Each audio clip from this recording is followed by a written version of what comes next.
alaikum warahmatullahi wabarakatuh. Ina ma ɗan uwana musulmai na duniya gabaki ɗaya barka da warhaka. Kamar yadda kuka sani ni ce ta ku sani da Sadiya Haruna mai kamfanin Presadi Skincare. Nan shine office ina da ke garin Kano ka buga ga Dangane Complex Plot number 19.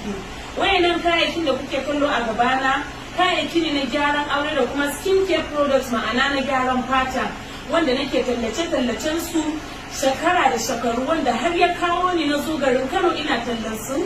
Ya zamto kalmomi nan da nake faɗa ya saba wa shari'a, ya saba wa addinin musulunci, ya kai mu har gaban kotu. Muka je dai aka yi shari'a kuma alkali ya yanka min hukuncin da ya yanka min na in je in kara haske ne akan addini na karɓe shi hannu biyu, kuma ina mika godiya zuwa a gare shi. Ubangiji Allah ya saka mashi da alheri, Allah ya ƙara masa nisan kwana. Sannan abu na ƙarshen da zan faɗa wa masoyana masu bibiya na da kuma manyoyi masu kallo na, idan kalmomi na da ya bata muku rai, ina mai baku haƙuri da ku yi haƙuri. Insha Allah mun samu gyara, kuma duk wanda ya kawo mana gyara akan bangaren addinin mu ko kasuwancin mu, muna shirye da mu karɓe shi hannu biyu a koda yaushe. Muna godiya, mun gode.